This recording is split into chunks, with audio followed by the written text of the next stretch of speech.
നേതൃസ്ഥാനങ്ങളിൽ നിന്നോ ഉന്നതങ്ങളിൽ നിന്നോ എന്തെങ്കിലും വെറുപ്പുള്ളത് ലഭിച്ചാൽ, അങ്ങനെ തന്നെ പറയുന്നുണ്ട്, എന്തെങ്കിലും വിഷമമുള്ളതൊക്കെ അപ്പുറത്തുനിന്ന് കേട്ടാൽ കിട്ടിയാൽ ക്ഷമ സ്വീകരിക്കുക.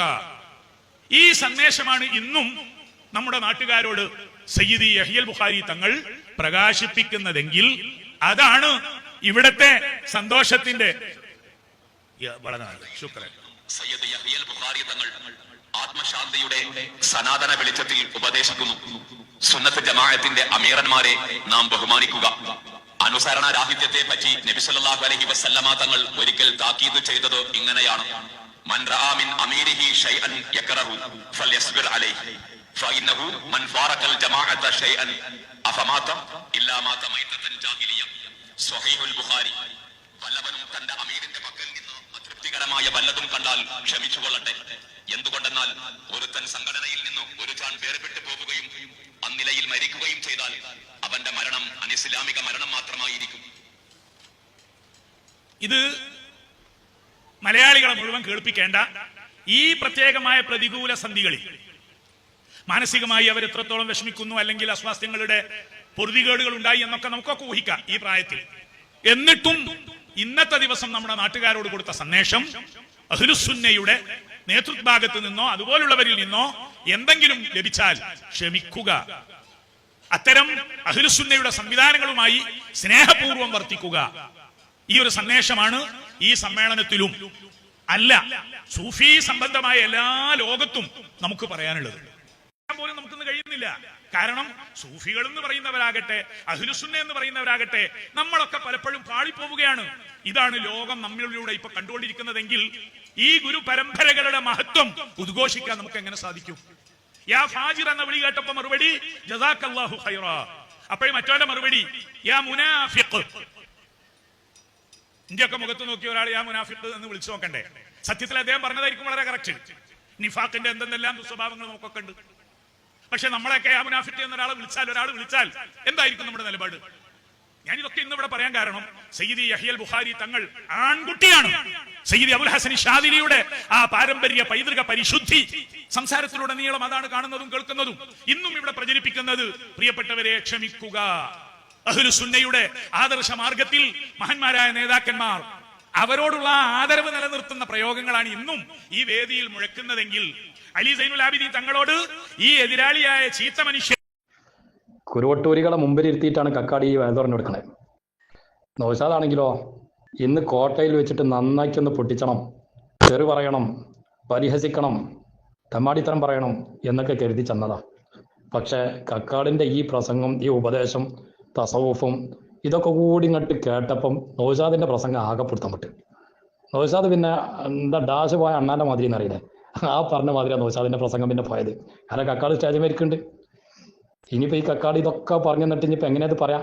എന്നാലും കക്കാട് പറഞ്ഞതിനെ തിരുത്താൻ വേണ്ടി മൂപ്പർ നോക്കുന്നുണ്ട്, മറുപടി പറയാനൊക്കെ നോക്കുന്നുണ്ട്. പക്ഷേ ഒടുക്കത്തിനില്ല, ഏച്ചൂട്ടിയിട്ട് കൊണ്ട് കൂടുന്നില്ല. സാധാരണഗതിയിൽ നൗഷാദിൻ്റെ പ്രസംഗം എന്ന് പറഞ്ഞാൽ ആ പൊട്ടന്മാരായ അന്തംഗമ്മികളായ ഒരു 10-12 എണ്ണം മുമ്പിലുണ്ടാവില്ല, ഐറ്റങ്ങളോട് ഇങ്ങനെ ആർത്ത് വിളിച്ചാലല്ലേ. ഇത് പുറത്ത് വേറെ ആളുകൾ ഇങ്ങനെ ഇരിക്കുന്നുണ്ട്. അപ്പോൾ പിന്നെ ഇവന് പ്രസംഗം തൊട്ട് ലെവലാകണില്ല, എന്തൊക്കെ പറയേണ്ടതെന്ന് തന്നെ ഈ ചങ്ങായിക്ക് തിരിയണില്ല. ആ കോലത്തിലാണ് മടവൂർ കോട്ടയിലെ പ്രസംഗമൊക്കെ ആയിപ്പോയത്. അതുകൊണ്ടാണ് ഞാൻ നേരത്തെ പറഞ്ഞ മാതിരി കോഴിക്കോട്ടുമായിട്ട മാതിരിയായി കോട്ടയിലെ പ്രസംഗങ്ങൾ പറഞ്ഞില്ലേ, ആകെ അരപ്പായി ഒട്ടൂരാണ്. മഹാന്മാരായ സൂഫിയാക്കളുടെ സഹിഷ്ണുതയും മാപ്പും വിശാലമായ മനുഷ്യസ്നേഹവും പ്രതിപക്ഷ ബഹുമാനവും ഒക്കെ ഈ കാലഘട്ടത്തിലെ ജനങ്ങൾക്ക് പഠിപ്പിച്ചു കൊടുക്കാനുള്ള തൗഫീഖ് അള്ളാഹു നമുക്ക് തന്നിട്ടുണ്ടെങ്കിൽ അത് നമ്മുടെ പ്രവൃത്തിയിലും വാക്കിലും പ്രസംഗത്തിലും എഴുത്തിലും പരമാവധി നിലനിർത്തിയാൽ നമുക്കൊക്കെ നല്ലത്. തസവ്വുഫിന് നല്ലത്, ത്വരീഖത്തിന് നല്ലത്, ആധ്യാത്മിക വഴികൾക്കൊക്കെ അതാണ് നല്ലത്. സയ്യിദി അലി സൈനുൽ ആബിദീൻ പറഞ്ഞു, ലഖദ് അഖ്ബർതനി അൻ സലാസി സിഫാത്ത്. എന്ത് സംഭവിക്കും? നിന്നോട് ശത്രുത വെച്ച് നിന്നെ കുറ്റം പറഞ്ഞ് എതിർത്ത് നടക്കുന്ന ആളുകൾ പോലും അവരുടെ കൽവകം തണുക്കും, നിന്റെ ആത്മമിത്രമായി അവർ മാറും.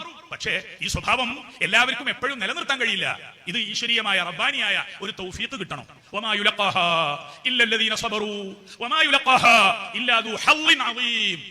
അതിന് മലയാള പരിഭാഷ ഒന്നും പോരാ. വിലായത്തിന്റെ അത്യുന്നത മഖാമുകളിൽ വിരാജിക്കുന്ന മഹാന്മാരിൽ നിന്ന് ലഭിക്കണം അത്തരം ഒരു തൗഫീഖ്. ഇത് ഇവിടെ പറയാൻ മനസ്സ് വന്നത്, വെമ്പൽ കൊണ്ടത് ഇന്ന് മലീമസമാണ്. ഇസ്ലാമിക സൗഹൃദത്തിന്റെയും സ്നേഹത്തിന്റെയും സഹിഷ്ണുതയുടെയും ഉന്നതമായ പാഠങ്ങൾ ഇതാണ് നാം ലോകത്തിന് സമ്മാനിക്കേണ്ടത്. അത്രേ പറയുന്നുള്ളൂ. ഇതൊക്കെ പറഞ്ഞു കൊടുത്തതിന്റെ ശേഷം കക്കാട് ലാസ്റ്റ് പറഞ്ഞപ്പോ എന്താ, കുരുവട്ടൂരികൾക്ക് ഇതിന് തൗഫീഖ് ഇല്ല എന്നാ.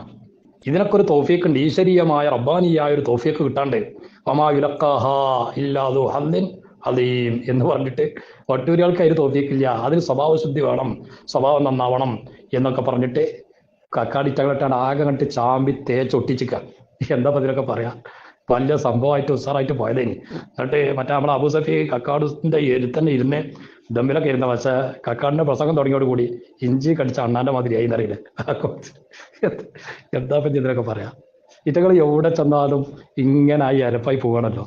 അത് തസവുഫിന്റെ വഴിയാണെന്ന് പറഞ്ഞാൽ പോരാ, അതാണ് അതിന്റെ മർമ്മം. കാരണം തസവുഫ് എന്ന് പറയുന്നത് അത് ഖുർആനിന്റെയും ഹദീസിന്റെയും മശായിഖുമാരുടെയും വഴിയാണ്. ആ വഴിയാണ് മഹാനരായ യഹ്യൽ ബുഖാരി തങ്ങളും ഇവിടെ ഏത് കാലത്തും ഇന്നും ഇവിടെ പറഞ്ഞുകൊണ്ടിരിക്കുന്നതും നമുക്ക് ഉപദേശങ്ങൾ ചെയ്തുകൊണ്ടിരിക്കുന്നതും.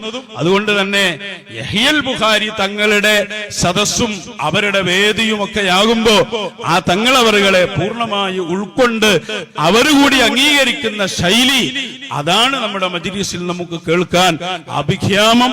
അല്ലാഹു സുബ്ഹാനഹു വ തആല യഹ്യൽ ബുഖാരി തങ്ങളുടെ സദസ്സും അവരെ വേദിയൊക്കെ ആകുമ്പോ നല്ലോണം തെറി പറയണം എന്ന് വിചാരിച്ചു വന്നേനി. എന്താ ചെയ്യാ, ഈ കക്കാട് ആകെ പറ്റിച്ച്. പണ്ട് അമ്പലക്കടവ് പറഞ്ഞ മാതിരി ആകെ പറ്റിച്ച് പ്രസംഗിച്ചിട്ട് ആകണില്ല. കക്കാട് ഫൈസിയുടെ പ്രസംഗം കേട്ട് ഇനി നമ്മൾ വ്യക്തിപരമായിട്ട് ഒന്നും പറയണ്ടെന്ന് ഉസ്താദ് പറയുമ്പോ അത് ദുർവ്യാഖ്യാനിച്ച് അതിനിപ്പോ ദീനീപരമായ കാര്യങ്ങൾ കൂടി പറയുമ്പോ തിരിച്ചു പറയണ്ട എന്ന് ആരും മനസ്സിലാക്കണ്ട. പരിശുദ്ധ ദീനിനെതിരിൽ ആര് പറഞ്ഞാലും ഒരു അളവ് വിട്ടുകൊടുക്കാതെ അതിനെതിരെ ശക്തമായ പോരാട്ടം. കക്കാട് ആ പറഞ്ഞ കുരുവട്ടൂരികളെ ഉദ്ദേശിച്ച് തന്നെയാണ്, പ്രത്യേകിച്ച് അബൂസഫീനും കുഞ്ഞാമീനെയും ടെന്റുമോനും ഉദ്ദേശിച്ച് തന്നെയാണ്. അത് മൂപ്പരിങ്ങനെ കടന്ന് ഉരുളാൻ നോക്കുക. ഇതൊക്കെ കക്കാട് കേൾക്കുന്നുണ്ട്. നിങ്ങളെ ഈ പരിഹാസങ്ങളും തെറി പറയലും ആലിമീങ്ങളെയും സാദാത്യങ്ങളെയും പരിഹസിക്കലും ഇതൊക്കെ കേട്ടുകൊണ്ടിരിക്കുന്ന ആളാണ് ഈ കക്കാട്. അതുകൊണ്ട് തന്നെയാണ് നിങ്ങളെ മുന്നിൽ കിട്ടിയപ്പോൾ വേണ്ടതുപോലെ നിങ്ങൾ കൈകാര്യം ചെയ്തു കക്കാട്. എന്നിട്ട് മൂപ്പര് പിന്നെ വ്യക്തിപരമായതല്ലാത്ത എന്താണ് അബൂസഫിയ നിങ്ങൾ പറയലുള്ളത്? ഓരോ ആളുകളെയും വ്യക്തിപരമായിട്ടല്ലേ ആക്ഷേപിക്കല്. ബഹുമാനപ്പെട്ട അക്കി മസീദ് ഉസ്താദ് എന്താ പറയല്? ബിസിനസ്മാൻ. പൊന്മള ഉസ്താദ് സംസാരിക്കുന്ന സംസാരത്തിന് വരെ എന്തെല്ലാമാണ് നിങ്ങൾ പറഞ്ഞിനി കളിയാക്കിയിട്ട്. പേരോട് ഉസ്താദിന് വ്യക്തിപരമായിട്ട് എന്തൊക്കെ പറഞ്ഞിട്ടുണ്ട്. എന്നിട്ട് ഏതായാലും ഞാൻ പറഞ്ഞില്ലേ, എന്താ ഇപ്പൊ ചങ്ങമാരെ കഥ.